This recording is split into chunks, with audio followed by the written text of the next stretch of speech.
ಲಲಿತಾ ಸಾಹಿತ್ಯ ವೇದಿಕೆ ಏರ್ಪಾಡು ಮಾಡಿರ್ತಕ್ಕಂಥ 2ನೇ ವಾರ್ಷಿಕೋತ್ಸವದ ಈ ಸಮಾರಂಭದಲ್ಲಿ ಇವತ್ತು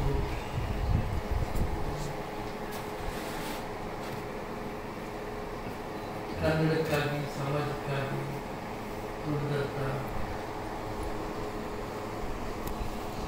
ನಮ್ಮ ಅನೇಕ ನಾಯಕರುಗಳ ಪತ್ನಿಯರಿಗೆ ಸನ್ಮಾನ ಮಾಡ್ತಕ್ಕಂಥ ಈ ಸಮಾರಂಭದಲ್ಲಿ ಉದ್ಘಾಟನೆ ಮಾಡಿ ಮೌಲಿಕವಾದ ಮಾತುಗಳನ್ನು ಆಡಿದಂಥ ಹಿರಿಯ ಪತ್ರಕರ್ತರು ಪೂಜ್ಯರಾದ ಡಾಕ್ಟರ್ ವಿಜಯ ಮೇಡಮ್ ಅವರೇ, ಈ ಸಂಸ್ಥೆಯ ಕಾರ್ಯಾಧ್ಯಕ್ಷರು ಜನ್ಮಗುರುಗಳು ಆದಂಥ ಡಾಕ್ಟರ್ ಪ್ರೇಮ್ ಕುಮಾರ್ ಅವರೇ, ಅಧ್ಯಕ್ಷರು ಲಲಿತಾ ಸಾಹಿತ್ಯ ವೇದಿಕೆ ಶ್ರಾವ್ಯ ವಾಸುನಾಥ್ ಅವರು ಮತ್ತು ಕರ್ನಾಟಕ ಸರ್ಕಾರದ ಸಚಿವಾಲಯದ ಕಾರ್ಯದರ್ಶಿಗಳು, ನಾಯಕರು, ಮುಖಂಡರು ಆದಂಥ ಶ್ರೀ ವಿ ನರಸಿಂಹಯ್ಯನವರಿಗೆ ಮತ್ತು ಸನ್ಮಾನಿತರಾದಂಥ ಶ್ರೀಮತಿ ಟಿ ಶೋಭಾ ಮೇಲುಕಟ್ಟೆ ಶ್ರೀನಿವಾಸ್ ಅವರಿಗೆ, ಶ್ರೀಮತಿ ಲಲಿತಾ ಕೋಣ ನಾಗರಾಜ್ ಅವರಿಗೆ, ಶ್ರೀಮತಿ ಕೆ ಎಸ್ ಜಲಜಾಕ್ಷಿ ಮಾ ಚಂದ್ರಶೇಖರ್ ಅವರಿಗೆ, ಶ್ರೀ ಕೆ ದಿವಾಕರ್ ರಾವ್ ಅವರಿಗೆ ಮತ್ತು ಶ್ರೀಮತಿ ಎಂ ಶಿವಮ್ ಅವರಿಗೆ, ಶ್ರೀ ಹರ್ಷ ಲಕ್ಷ್ಮಣ್ ಅವರಿಗೆ ಮತ್ತು ಸಭೆಯಲ್ಲಿ ಇರ್ತಕ್ಕಂಥ ರಾನಂದ್ ಚಂದ್ರಶೇಖರ್ ಅವರಿಗೆ, ವಾಚಾ ಚೆನ್ನೈಗೌಡ್ರೆ, ರಾಮೇಗೌಡ್ರೆ ಮತ್ತು ನಾಳೆ ಗೀತೆ ಹಾಡಿದಂಥ ಮಿತ್ರರಾದ ನಂಜಪ್ಪನವರಿಗೆ, ಪ್ರಕಾಶ್ ಮೂರ್ತಿಯವರಿಗೆ ಮತ್ತು ಎಲ್ಲ ಆತ್ಮೀಯ ಬಂಧುಗಳು, ಇದೊಂದು ವಿಶೇಷ ಸಮಾರಂಭ. ಅದರಲ್ಲೂ ಕೇಂದ್ರ ಸಾಹಿತ್ಯ ಅಕಾಡೆಮಿಯ ಪ್ರಶಸ್ತಿ ಪುರಸ್ಕೃತರಾದಂಥ ಡಾಕ್ಟರ್ ವಿಜಯ ಮೇಡಮ್ ಅವರು ಈ ಸಮಾರಂಭವನ್ನು ಉದ್ಘಾಟನೆ ಮಾಡಿದ್ದಾರೆ. ಜನಪ್ರಿಯ ಶಾಸಕರಾದ ಸನ್ಮಾನ್ಯ ರವಿ ಸುಬ್ರಹ್ಮಣ್ಯ ಅವರು ಈ ಸಮಾರಂಭದಲ್ಲಿ ದೀಪ ಬೆಳಗಿಸಿ ಎಲ್ಲರಿಗೂ ಸನ್ಮಾನ ಮಾಡಿ ನಿರ್ಗಮಿಸಿದ್ದಾರೆ. ತುಂಬ ಒಳ್ಳೆಯ ಕೆಲಸವನ್ನು ಲಲಿತಾ ಸಾಹಿತ್ಯ ವೇದಿಕೆ ಮಾಡ್ತಾ ಇದೆ. ಇದಕ್ಕಾಗಿ ಇದರ ಮುಖ್ಯಸ್ಥರು, ಇದರ ಸ್ಥಾಪಕರು, ನನ್ನ ಆತ್ಮೀಯ ಮಿತ್ರರು ಆದಂಥ ಕೃಷ್ಣೇಗೌಡರನ್ನ ನಾನು ಆರ್ಥಿಕವಾಗಿ ಅಭಿನಂದಿಸ್ತೇನೆ. ಕೃಷ್ಣೇಗೌಡರ ಪತ್ನಿ ಪ್ರೇಮ ಎಷ್ಟು ಆಳವಾದದ್ದು, ಅವರ ಸಮಾಜ ಪ್ರೇಮ, ಅವರ ಕನ್ನಡ ಪ್ರೇಮ ಅಷ್ಟೇ ಆಳವಾದದ್ದು. ಅದನ್ನು ಕುವೆಂಪು ಅವರ ಬಗ್ಗೆ ಇರುವ ಅವರ ಭಕ್ತಿ ಅನುಕರಣೀಯವಾದದ್ದು ಅಂತ ನಾನು ಹೇಳೋದಕ್ಕೆ ಹೆಮ್ಮೆ ಪಡ್ತೇನೆ. ಅವರ ಮಗಳು ಬಂದಿದ್ದಾರೆ, ಭಾವಿ ಅಳಿಯ, ಭಾವಿ ಸೊಸೆ ಬಂದಿದ್ದಾರೆ. ಅವರ ತಂದೆ ತಾಯಿಗಳು ಕೂಡ ಬಂದಿದ್ರು ಅಂತ ಕೇಳಿ ತುಂಬ ಸಂತೋಷ ಆಯಿತು. ಈ ಸಮಾರಂಭ ನಮ್ಮ ಕೃಷ್ಣೇಗೌಡರ ವ್ಯಕ್ತಿತ್ವವನ್ನು ನಾವೆಲ್ಲ ಅರ್ಥ ಮಾಡಿಕೊಳ್ಳೋದಕ್ಕೆ ಸಹಾಯ ಆಯಿತು. ಇದಕ್ಕಾಗಿ ನಾನು ಕಾರ್ಯಾಧ್ಯಕ್ಷರಾದಂಥ ಡಾಕ್ಟರ್ ಪ್ರೇಮ್ ಕುಮಾರ್ ಅವರನ್ನ ಅಭಿನಂದಿಸ್ತೇನೆ. ವಾಸುನಾಥ್ ಅವರು ಕಾರ್ಯಾಧ್ಯಕ್ಷರು, ಅವರನ್ನು ನಾನು ಅಭಿನಂದಿಸ್ತೇನೆ. ಅದರಲ್ಲೂ ವಿಜಯ ಮೇಡಮ್ ಅವರು ಸಭೆಗಳಿಗೆ ಬರೋದು ಕಡಿಮೆ. ಅವರನ್ನು ನೀವು ಒಪ್ಪಿಸಿ ಕರ್ಕೊಂಡು ಬಂದು ಈ ಸಭೆಯಲ್ಲಿ ಮಾತಾಡಿಸಿದ್ದೆ ಭಾಳ ಹೆಮ್ಮೆಯ ಸಂಗತಿ. ಅವರಿಗೆ ಕಳೆದ ವರ್ಷ ಕೇಂದ್ರ ಸಾಹಿತ್ಯ ಅಕಾಡೆಮಿ ಪ್ರಶಸ್ತಿ ಬಂದಾಗ ನಮಗೆಲ್ಲ ಸ್ವಲ್ಪ ಭಯ ಇತ್ತು. ಅಂದರೆ ಅವ್ರು ಒಪ್ಕೊಳ್ತಾರೆ ಅನ್ನೋ ಭಯ ಇತ್ತು. ಆದರೆ ನಾವು ಧೈರ್ಯ ಮಾಡಿ ಅವ್ರಿಗೆ ತಿಳಿಸೋಣ, ತಿಳಿಸಿದ ಮೇಲೆ ಅವರ ಪ್ರತಿಕ್ರಿಯೆ ನೋಡೋಣ ಅಂದಾಗ ಅವರು ದಯಮಾಡಿ ಕೃಪೆ ಮಾಡಿ ಆ ಒಂದು ಪ್ರಶಸ್ತಿಯನ್ನು ಒಪ್ಕೊಂಡು, ಆದ್ದರಿಂದ ಅಕಾಡೆಮಿಗೆ ಗೌರವ ಬರ್ತೇ ಹೊರತು ಅವ್ರಿಗೇನು ಹೆಚ್ಚಿನ ಗೌರವ ಬರುತ್ತೆ. ಸಾಹಿತ್ಯ ಅಕಾಡೆಮಿಗೆ ಅವರ ಒಪ್ಪಿಗೆ ಗೌರವವನ್ನು ತಂತು ಮತ್ತು ಆ 1 ಲಕ್ಷ ರೂಪಾಯಿ ಹಣವನ್ನು ಅವರು ಕಾರ್ಮಿಕ ಕಲ್ಯಾಣ ನಿಧಿಗೆ ಒಪ್ಪಿಸಿದ್ದು ನೋಡಿದ್ರೆ ಅವರ ಕಾಳಜಿ, ಶೋಷಿತ ವರ್ಗದ ಬಗ್ಗೆ, ಶ್ರಮಜೀವಿಗಳ ಬಗ್ಗೆ ಅವರ ಕಾಳಜಿ ಬೇಕಾಗ್ತದೆ. ನನಗೂ ಕೂಡ ಬಹಳ ಚಿಕ್ಕಲ್ಲಿ ನಾನು ವಿದ್ಯಾರ್ಥಿ ಆದಾಗಿಂದ ವಿಜಯ ಮೇಡಮ್ ಅವರನ್ನು ನಾನು ನೋಡ್ತಾ ಬಂದಿದ್ದೇನೆ. ಅವರು ನಮ್ಮ ಕೇಂದ್ರಗಳು ನಾವು ಶ್ರೀರಾಮಪುರದಲ್ಲಿದ್ದೆ, ಆಗ ಸ್ಲಮ್ ಅದು. ಆ ಸ್ಲಮ್ಗೆ ಬಂದು ನಾವು ಇದ್ದಂಥ ಸ್ಲಮ್ಗೆ ಬಂದು ಅವರು ಬಂದರು ಅಂತ ಒಂದು ನಾಟಕ ಆಡಿ ಎಸ್ ಮೂರ್ತಿ ಅವ್ರ ಜೊತೆ ಅದ್ಭುತವಾದ ಒಂದು ಪರಿಣಾಮವನ್ನು ಮಾಡಿ ಸುಮಾರು ಒಂದು ವಾರ ಒಂದು ತಿಂಗಳವರೆಗೂ ಆ ನಾಟಕದ ಬಗ್ಗೆ ಜನ ಚರ್ಚೆ ಮಾಡ್ತಾರೆ. ಅಂದರೆ ಬಹುಕಾಲದಿಂದ ಪ್ರಗತಿಪರ ಧೋರಣೆಗಳನ್ನು ಇಟ್ಕೊಂಡು ಮಾನವೀಯತೆಗಾಗಿ ಮಿಡಿಯುತ್ತಿರುವ ಒಬ್ಬ ಶ್ರೇಷ್ಠ ಲೇಖಕಿ ನಮ್ಮ ಕನ್ನಡದ ಹಿರಿಯ ಜೀವ ವಿಜಯಮ್ಮ ಮೇಡಮ್ ಅವರನ್ನು ನೀವು ಕರೆಸಿದ್ದು ನಿಜವಾಗಿ ಈ ಸಭೆಗೆ ಒಂದು ಗೌರವ ಘನತೆಯನ್ನು ತಂದಿದೆ. ಅದಕ್ಕಾಗಿ ನಾನು ಮತ್ತು ನಮ್ಮ ಪಾರ್ಶ್ವನಾಥ್ ಹೇಳ್ತಾ ಇದ್ರು ಮಗು ಅಂತಾರೆ ನನ್ನ ಅಂತ. ಸಂತೋಷ ಆಗ್ತದೆ ಅದನ್ನು ಕೇಳಿದಾಗ. ನನ್ನನ್ನು ಅವರು ಮಗು ಅಂತಾರೆ, ನನಗೂ ಸಂತೋಷ ಆಗ್ತದೆ. ಯಾಕೆಂದರೆ ಅಷ್ಟು ಅವ್ರಿಗೆ ನನ್ನ ಬಗ್ಗೆ ಎಲ್ಲ ಪ್ರೀತಿ. ಆದರೆ ಅವರು ಮಗು ಅಂದಮೇಲೆ ನನ್ನ ಮನಸ್ಸೇ ಬದಲಾವಣೆ ಆಯಿತು. ಮೊದಲು ನನ್ನನ್ನು ಕೆಲವರು ಅಂಕಲ್ ಅಂತ ಕರಿತಿದ್ರು, ನನಗೆ ಭಾಳ ಬೇಜಾರಾಗ್ತದೆ. ಏನಪ್ಪ ಇವರು ಅಂಕಲ್ ಅಂತ ಕರೀತಾ ಇದ್ದಾರೆ, ಇನ್ನೂ ಮದುವೆನೇ ಆಗಿಲ್ಲ, ಈ ಮದುವೆನೇ ತಪ್ಪಿಸಲು ಕಾಣ್ತಾರೆ ಇವರೆಲ್ಲ. ಅಂಕಲ್ ಅಂಕಲ್ ಅಂದ್ಬಿಟ್ಟು ಏನೋ ಹೆಚ್ಚು ಕಡಿಮೆ ಮಾಡ್ತಾರೆ ಜೀವಕ್ಕೆ ಅಂತ ಭಯಪಟ್ಟಿದ್ದೆ. ಮದುವೆ ಆದ್ಮೇಲೂ ಅಂಕಲ್ ಅನ್ನು ಶುರು ಮಾಡಿದ್ರು. ಸ್ವಲ್ಪ ಬೇಸರ ಆಗ್ತಾ ಇತ್ತು. ಇತ್ತೀಚೆಗೆ ನನಗೆ ಮಕ್ಕಳಾಗಿ ತಾತ ಅನ್ನೋದು ಶುರು ಮಾಡಿಬಿಟ್ಟಿದ್ದಾರೆ. ಅದು ಬಂದು ಭಾಳ ಬೇಜಾರಾಗ್ತಿತ್ತು. ಆದರೆ ಏನೋ ಹೆಂಗೂ ಅಡ್ಜಸ್ಟ್ ಆಗಿ ನಾನು ತಾತ ಅನ್ನಿಸ್ಕೊಳ್ಳೋಕ್ಕೂ ಹೋಗ್ಕೊಂಡೆ, ಅಂಕಲ್ ಅನ್ನಿಸ್ಕೊಳ್ಳೋಕ್ಕೂ ಅಡ್ಜಸ್ಟ್ ಆದೆ. ಆದರೆ ಮೇಡಮ್ ಅವರು ಮಗು ಅಂದಾಗ ನಾನು ಈ ಅಂಕಲ್ಗೂ ತಾತ ಭಯ ಬಿಟ್ಟೆ. ತಾತ ಅಂದರೆ ನನಗೆ ಸಂತೋಷ. ನನ್ನ ಮೊಮ್ಮಗಳು ತಾತ ಅಂದರೆ ನನಗೆ ಎಷ್ಟು ಸಂತೋಷ ಆಗ್ತದೆ ಅಂದರೆ, ಅಂಕಲ್ ಅಂದರೆ ಇನ್ನೂ ಕೆಲವರೆಲ್ಲ ಭಾಳ ಸಂತೋಷ. ಅದಕ್ಕೆ ಕಾರಣ ಮೇಡಮ್ ಅವರು ಮಗು ಅಂತ ನನಗೆ ತರಬೇತಿ ಕೊಟ್ಟು ಆ ಭಾವನೆಯನ್ನು ಹೋಗಲಾಡಿಸಿದ್ದು. ಅಂದರೆ ಅಷ್ಟು ಪ್ರೀತಿ ವಾತ್ಸಲ್ಯ ಅಂತ ಒಬ್ಬ ಕ್ರಾಂತಿಕಾರಿ ಲೇಖಕಿ ಚಿಂತಕಿ ಅವರು ಇವತ್ತು ನಮ್ಮ ನಡುವೆ ಇರೋದು ಬಹಳ ಹೆಮ್ಮೆಯ ವಿಷಯ. ಮತ್ತು ಅವರೊಂದು ವಿಷಯ ಹೇಳಿದ್ರು, ತುಂಬ ಚೆನ್ನಾಗಿ ಹೇಳಿದ್ರು.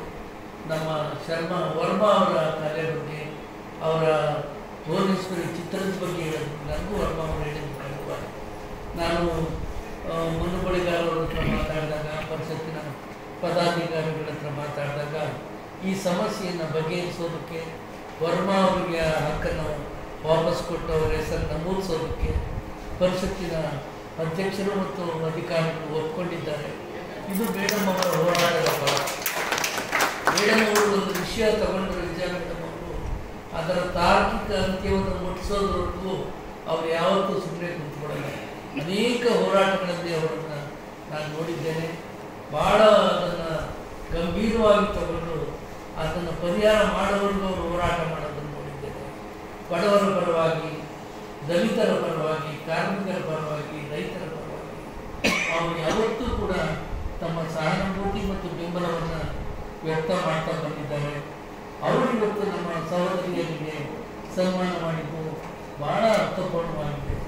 ಅದಕ್ಕಾಗಿ ಕೃಷ್ಣೇಗೌಡರು, ಪ್ರೇಮ್ಕುಮಾರ್ ಮತ್ತು ಪಾರ್ಶ್ವನಾಥ್ ಅವರನ್ನು ಅಭಿನಂದಿಸ್ತೇನೆ. ಯಾಕೆಂದರೆ ಸೂಕ್ತವಾದ ಒಬ್ಬ ವಿಶೇಷ ವ್ಯಕ್ತಿಯನ್ನು ನೀವು ಇವತ್ತು ಕರೆಸಿದ್ದೀರಿ. ತುಂಬ ಸಂತೋಷದ ಸಂಗತಿ ಅಂತಕ್ಕಂಥ ಮಾತನ್ನು ಹೇಳ್ತೇನೆ. ಮತ್ತು ಡಾಕ್ಟರ್ ಪ್ರೇಮ್ಕುಮಾರ್ ಅವರ ಬಗ್ಗೆ ನನಗೆ ಭಾಳ ಅಭಿಮಾನ. ಅವರು ದೊಡ್ಡ ಸಾಧಕರು ಕನ್ನಡದಲ್ಲಿ. ಜನ್ ಮಾಸ್ಟರ್ ಅವರು, ಕನ್ನಡದ ಅಪರೂಪದ ಜನ್ ಮಾಸ್ಟರ್ ಅವರು. ನಾನು ಜನ್ ಬುದ್ಧಿಸಮ್ ಬಗ್ಗೆ ಭಾಳ ಕುತೂಹಲ ಮತ್ತು ಆಸಕ್ತಿ. ನಾನು ಸ್ವಲ್ಪ ಧ್ಯಾನದಲ್ಲೂ ಆಸಕ್ತಿ ಇರೋದು, ಜನ್ ಮೆಡಿಟೇಷನ್ನಲ್ಲಿ. ನಾನೊಂದು ಸಲ ಇದು ನೋಡ್ತಾ ಇದ್ದಾಗ, ಈ ಫೇಸ್ಬುಕ್ ನೋಡ್ತಾ ಇದ್ದಾಗ ಜನ್ ಬಗ್ಗೆ ಡಾಕ್ಟರ್ ಪ್ರೇಮ್ಕುಮಾರ್ ಅವರು ಭಾಷಣ ಮಾಡ್ತಾ ಇದ್ದರು. ನಾನು ಜನ್ ಬಗ್ಗೆ ಭಾಷಣ ಮಾಡೋರು, ಜನ್ ಗುರುಗಳ ವಿಷಯ ಎಲ್ಲ ಹೇಳೋರು, ಚೈನಾದ ಗುರುಗಳು, ಜಪಾನ್ ಗುರುಗಳು, ಕೊರಿಯಾ ಗುರುಗಳು, ಇವರ ಬಗ್ಗೆ ಎಲ್ಲ ತಿಳ್ಕೊಂಡು ಹೇಳ್ತಾ ಇದ್ರಲ್ಲ, ನನಗೆ ಭಾಳ ಸಂತೋಷ ಆಯಿತು.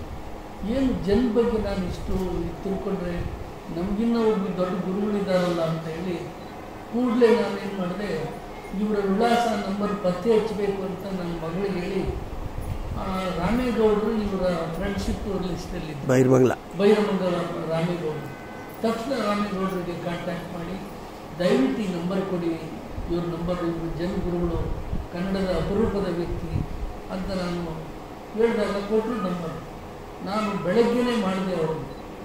ಆದರೆ ಅದೇನಾಗಿದೆ, ಟಿ ಕೆ ಪ್ರೇಮ್ ಕುಮಾರ್ ಅನ್ನೋ ಬದಲು ಕೆ ಟಿ ಪ್ರೇಮ್ ಕುಮಾರ್ ಅಂತ ಕೊಟ್ಬಿಟ್ಟಿದ್ದಾರೆ. ಅದು ಕೆ ಟಿ ಪ್ರೇಮ್ ಕುಮಾರ್ ಹೋಗ್ಬಿಟ್ಟು ಯಾರು ರಾಜಕೀಯ ಮುಖಂಡ. ಅವರು ಹೋದಕ್ಕೆ ನಾನು ಅವ್ರಿಗೆ ನಮಸ್ಕಾರ ಮಾಡಿ, ನಮಸ್ಕಾರ ಸರ್, ತಾವು ಮಾತಾಡಬೇಕಾಯಿತು, ನಾನು ಜನ್ಮಲ್ಲಿ ಭಾಳ ಅಭಿಮಾನ, ನಾನು ಜನ್ಮ ಅಂದರೆ ಅವರೇ ತಿಳ್ಕೊಂಡು ಜಿಮ್ ಅಂತ. ನಾನು ಜಿಮ್ ಅಲ್ಲ ಸರ್, ಖುಷಿ ಸರ್. ನಾನು ಇಲ್ಲ ಸರ್, ನೀವು ಜನ್ಮ ಆಗ್ತಲ್ವ ಸರ್? ಇಲ್ಲ ಸರ್, ನಾನು ಜಿಮ್ ತಗೊಳ್ಳೋಣ, ಲೇಡೀಸ್ ಜಿಮ್ ಸರ್ ಅದು ಅಂತ. ನಾನು ಎಲ್ಲೆಲ್ಲೋ ಹೋಗಿ ಇದೊಳ್ಳೆ ಕಥೆ ಆಯ್ತಲ್ಲಪ್ಪ, ಜಲ್ಲಿಗೆ ಹೋಗಿ ಜಿಮ್ ಅನ್ಸಿಲ್ಲ ಅಂತ ಹೇಳಿ. ಆಮೇಲೆ ರಾಮೇಗೌಡರಿಗೆ ಫೋನ್ ಮಾಡಿದೆ, ಇವ್ರಿಗೆ ಎಂಥ ನಂಬರ್ ಕೊಟ್ಟಿದ್ದೀನಿ, ಅವರು ಜಿಮ್ ಮಾಡ್ತಾರಲ್ಲ, ಅವ್ರು ಜಿಮ್ ಮಾಡ್ತಿದ್ರು, ಎಂಥ ಕೆಲಸ ಮಾಡೋರಿಗೆ ಹೋದೆ. ಆಮೇಲೆ ತಿರ್ಗಾ ಸರಿಯಾದ ನಂಬರ್ ಕೊಟ್ಟು ಆಮೇಲೆ ಮಾತಾಡಿ ಅವರ ಕಾರ್ಯಕ್ರಮಗಳನ್ನು ಕೇಳಿ ತುಂಬ ನಾನು ಪ್ರಯೋಜನ ಪಡೆದಿದ್ದೇನೆ. ಅವರು ಕುವೆಂಪು ಪಿರಮಿಡನ್ನು ಮದ್ದೂರು ಹತ್ರ ಇದ್ದಾರೆ, ಅವರು ಸ್ವಂತ ನಿಡಘಟ್ಟದ ಹತ್ರ ಕಟ್ತಾ ಇದ್ದಾರೆ. ಭಾಳ ಚೆನ್ನಾಗಿ ಕಟ್ಟಿದ್ದಾರೆ ಕುವೆಂಪು ಪಿರಮಿಡ್. ಇಲ್ಲೂ ಕೂಡ ಕನಕಪುರ ರಸ್ತೆಯಲ್ಲಿರ್ತಕ್ಕಂಥ ಪಿರಮಿಡ್ ವ್ಯಾಲಿಯನ್ನು ಕಟ್ಟಿದವರು ಪ್ರೇಮ್ ಕುಮಾರ್ ಅವರು ಮತ್ತು ಅವರ ಶ್ರೀಮತಿ, ಬಹಳ ಪ್ರಸಿದ್ಧ ವಾಸ್ತುಶಿಲ್ಪಿಯವರು ಮೇಡಮ್ ಅವರು ಅವ್ರಿಗೂ ಕೂಡ ನಾನು ಅಭಿನಂದನೆಗಳನ್ನು ಸಲ್ಲಿಸ್ತೇನೆ. ಆ ಕುವೆಂಪು ಆ ಕನಕಪುರದ ಹತ್ರ ಇದ್ದ ಪಿರಮಿಡ್ ನೋಡಿದ್ರೆ ಭಾಳ ಸಂತೋಷ ಆಗ್ತದೆ. ಇದನ್ನು ಕನ್ನಡಿಗರು ಕಟ್ಟಿದ್ರೆ ಅಂದರೆ ಆಶ್ಚರ್ಯ ಆಗ್ತದೆ. ನಾನು ಕನ್ನಡಿಗರು ಕಟ್ಟಿದ್ರು, ಪ್ರೇಮ್ ಕುಮಾರ್ ಅವರು ಮತ್ತು ಅವರ ಶ್ರೀಮತಿಯವರು ಭಾಳ ಪ್ರಸಿದ್ಧ ವಾಸ್ತುಶಿಲ್ಪಿಯವರು ಕಟ್ಟಿದ್ರು ಅಂತ ಕೇಳಿದಾಗ ನನಗೆ ಸಂತೋಷವಾಯಿತು. ಆಮೇಲೆ ಆಶ್ಚರ್ಯನೂ ಆಗಲಿಲ್ಲ. ಯಾಕೆಂದರೆ ಕೋನಾರ್ಕ್ ದೇವಾಲಯವನ್ನು ಕಟ್ಟಿದವರೇ ಕನ್ನಡಿಗರು. ಈ ಸೂರ್ಯ ದೇವಾಲಯ ಒರಿಸ್ಸಾದಲ್ಲಿದೆ. ಪುರಿ ಜಗನ್ನಾಥ ದೇವಾಲಯವನ್ನು ಕಟ್ಟಿದವರೇ ಕನ್ನಡಿಗರು. ಎಲಿಫೆಂಟ, ಎಲ್ಲೋರ, ಅಜಂತಾ ಗುಹೆಗಳನ್ನು ಕಟ್ಟಿದವರೇ ಕನ್ನಡಿಗರು. ಆ ಪರಂಪರೆಯನ್ನು ಮೇಡಮ್ ಅವರು ಮುಂದುವರಿಸ್ತಾ ಇದ್ದಾರೆ. ಶ್ರೀಮತಿ ಪ್ರೇಮ್ ಕುಮಾರ್ ಅವರು ಒತ್ತಾಸೆಯಾಗಿದ್ದಾರೆ. ಅವರು ಈ ಇದರ ಅಧ್ಯಕ್ಷರಾಗಿದ್ದಾರೆ. ಭಾಳ ಸಂತೋಷ. ನಿಜವಾಗ್ಲೂ ಕೃಷ್ಣೇಗೌಡರು ಒಳ್ಳೆ ಕೆಲಸ ಮಾಡ್ತಾ ಇದ್ದಾರೆ. ಕೃಷ್ಣೇಗೌಡರ ಬಗ್ಗೆ ಪಾರ್ಶ್ವನಾಥ ಒಳ್ಳೆ ಮಾಡ್ತಾರೆ, ಒಳ್ಳೆ ಅಡುಗೆ ಮಾಡ್ತಾರೆ ಕೃಷ್ಣೇಗೌಡರು. ಭಾಳ ಸಂತೋಷ. ಆ ಊಟವನ್ನು ನಾವು ಕೂಡ ಸವಿಯಬೇಕು ಅನ್ನೋ ಒಂದು ಆಸೆಯನ್ನು ಅವರು ಪಾರ್ಶ್ವನಾಥ ನಮ್ಮನ್ನೇ ಊಟ ಮಾಡಿದ್ದಾರೆ. ಆ ಭಾಗ್ಯ ಯಾವಾಗ ಬರ್ತದೋ ಗೊತ್ತಿಲ್ಲ, ನಾವು ಕಾಯ್ತಾ ಇದ್ದೇವೆ.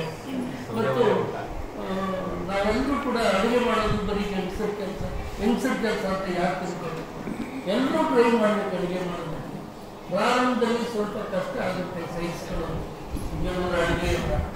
ಆದರೂ ಕೃಷ್ಣೇಗೌಡರನ್ನ ಮಾದರಿಯಾಗಿಟ್ಕೊಂಡು ಅವ್ರನ್ನ ನೆನಪು ಮಾಡಿಕೊಂಡು ಒಂದಲ್ಲ ಒಂದಿನ ಚೆನ್ನಾಗಿ ಅಡುಗೆ ಮಾಡೇ ಮಾಡ್ಕೊಂಡು ಈ ಥರ ತರಬೇತಿ ಆದರೆ ತಿಳ್ಕೊಂಡು ನಾವು ಸಹಿಸ್ಕೊಂಡು ಅಡುಗೆ ಮಾಡೋದು ಕೇವಲ ಹೆಂಗಸರ ಕೆಲಸ ಅಲ್ಲ, ಗಂಡಸರ ಕೆಲಸ ಕೂಡ ಅನ್ನೋದನ್ನು ಮನವರಿಕೆ ಮಾಡ್ಕೋಬೇಕು ಅಂತಕ್ಕಂಥ ಮಾತನ್ನು ಈ ಸಂದರ್ಭದಲ್ಲಿ ಹೇಳ್ತೇನೆ. ಅವರು ಲಲಿತಾ ಅವರ ಹೆಸರಿನಲ್ಲಿ ಅವರ ಹೆಸರನ್ನು ನಾವ್ಯಾರು ಮರೆಯದಂತೆ ಮಾಡಿದ್ದಾರೆ. ಕನ್ನಡ ಸಾಹಿತ್ಯ ಲೋಕ, ಸಂಸ್ಕೃತಿ ಲೋಕ ಅವರ ಪತ್ನಿಯವರನ್ನ ಲಲಿತಾ ಮೇಡಮ್ ಅವರ ಹೆಸರನ್ನ ಮರೆಯದೆ ಸದಾ ಪ್ರತಿ ವರ್ಷ ನೆನಪು ಮಾಡಿಕೊಳ್ಳೋ ರೀತಿಯಲ್ಲಿ ಅವರು ಒಳ್ಳೊಳ್ಳೆ ಕಾರ್ಯಕ್ರಮಗಳನ್ನು ಮಾಡ್ತಾ ಇದ್ದಾರೆ. ತುಂಬ ಸಂತೋಷ. ಅವರನ್ನು ನಾನು ನಿಜವಾಗ್ಲೂ ಅಭಿನಂದನೆ ಮಾಡ್ತೇನೆ. ಮತ್ತು ಇವತ್ತು ಯಾರು ಸಾಧನೆ ಮಾಡಿದ್ದಾರೆ ಅವರ ಪತ್ನಿಯರಿಗೆ ನೀವು ಸನ್ಮಾನ ಮಾಡಿದ್ದು ಭಾಳ ಸಂತೋಷ ಆಯಿತು. ನಮ್ಮ ಮಾ ಚಂದ್ರಶೇಖರ್ ಅವರು ದೊಡ್ಡ ಹೋರಾಟಗಾರರು ಕನ್ನಡದಲ್ಲಿ. ಅವರು ಕೇಂದ್ರೀಯ ಸದನದಲ್ಲಿ ದೊಡ್ಡ ಹೋರಾಟ, ಪಾರ್ಶ್ವನಾಥ್ ಹೇಳಿದ್ರು ಚೆನ್ನಾಗಿ ಹೇಳಿದ್ರು. ಕೇಂದ್ರೀಯ ಸದನದಲ್ಲಿ ಎಂಥ ಹೋರಾಟ ಮಾಡಿದ್ದಾರೆ ಅಂದರೆ ಅವರು, ಅದು ಕನ್ನಡಮಯ ಆಗಿದ್ದರೆ ಅದು ನಮ್ಮ ಮಾ ಚಂದ್ರಶೇಖರ್ ಅವರೇ ಪೂರ್ಣ ಕಾರಣ. ನಾನು ಕೂಡ ಕನ್ನಡ ಅಭಿವೃದ್ಧಿ ಪ್ರಾಧಿಕಾರದ ಅಧ್ಯಕ್ಷರಾಗಿದ್ದಾಗ ನಾನು ಭೇಟಿ ಕೊಟ್ಟಿದ್ದೆ. ಅಲ್ಲಿ ಹಿಂದಿ ಮತ್ತು ಇಂಗ್ಲೀಷ್ ಮಾತ್ರ ಇತ್ತು. 46 ಇಲಾಖೆಗಳು, ಕೇಂದ್ರ ಸರ್ಕಾರದ ಇಲಾಖೆಗಳು, 46 ಇಲಾಖೆಗಳಲ್ಲಿ ಕೂಡ ಹಿಂದಿ ಇಂಗ್ಲೀಷ್ ಮಾತ್ರ ಇತ್ತು. ನಾನೊಂದು ಸಭೆ ಮಾಡಿ ಚಂದ್ರಶೇಖರ್ ಅವರೇ ನನಗೆ ಅದೆಲ್ಲ ಹೇಳಿದ್ದು, ತಿಳುವಳಿಕೆ ಕೊಟ್ಟಿದ್ದು.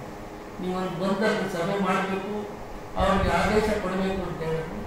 ಅದು ನನ್ನದು ಕ್ಯಾಬಿನೆಟ್ ಮಂತ್ರಿಯ ದರ್ಜೆ, ಕ್ಯಾಬಿನೆಟ್ ಸಚಿವರ ದರ್ಜೆ. ಆದ್ದರಿಂದ ನಮಗೆ ಸ್ವಲ್ಪ ಮರ್ಯಾದೆ ಕೊಟ್ಟರು ಅವರೆಲ್ಲ. ಕ್ಯಾಬಿನೆಟ್ ಮಿನಿಸ್ಟರ್ ಗ್ರೇಡ್ ಅವರು ಚೀಫ್ ಇಂಜಿನಿಯರು, ಅವರು ಅಡಿಷನಲ್ ಡೈರೆಕ್ಟರ್ ಜನರಲ್ ಆಗಿ DG ಕೂಡ. ಅವ್ರಿಗೆ ನಾನು ಹೇಳಿದೆ, 2 ತಿಂಗಳು ಟೈಮ್ ಕೊಟ್ಟಿದ್ದೀನಿ ನಾನು. 2 ತಿಂಗಳಲ್ಲಿ 46 ಇಲಾಖೆಗಳ ಫಲಕಗಳು ಎಲ್ಲವೂ ಕೂಡ ಕನ್ನಡದಲ್ಲಿರಬೇಕು. ಟೇಬಲ್ ಮೇಲಿರ್ತಕ್ಕಂಥ ಹೆಸರಿನ ಫಲಕ ಕೂಡ ಕನ್ನಡದಲ್ಲಿರಬೇಕು, ಕನ್ನಡ, ಹಿಂದಿ, ಇಂಗ್ಲೀಷ್ನಲ್ಲಿ. ಮೇಲ್ಗಡೆ ಇರ್ತಕ್ಕಂಥ ಬೋರ್ಡ್ ಕೂಡ ಕನ್ನಡದಲ್ಲಿರಬೇಕು, ಅದು ಮೇಲ್ಗಡೆ ಕನ್ನಡ ಬರಬೇಕು ಅಂತ ನಾನು 60 ದಿನ ಟೈಮ್ ಕೊಟ್ಟು ಬಂದಿದ್ದೆ. ಆದರೆ ಚಂದ್ರಶೇಖರ್ ಅವರು ನನ್ನ ಆಫೀಸಿಗೆ ಬಂದರು. ಅವರು ಏನು ಹೇಳಿದ್ರು, ಸರ್ ಅವರು ನಮ್ಮ ಡೈರೆಕ್ಟರ್ ಜನರಲ್ ಅವರು ನೀವು ಹೇಳಿದ್ದನ್ನು ಮನಸ್ಸಿಗೆ ಹಾಕ್ಬಿಟ್ಟು ಬಹಳ ತುರ್ತು ಅಂತ ತಿಳ್ಕೊಂಡು ತುಂಬ ಚೆನ್ನಾಗಿ ಕೆಲಸ ಮಾಡಿ ಎಲ್ಲವನ್ನೂ ಕನ್ನಡಮಯ ಮಾಡಿದ್ದಾರೆ.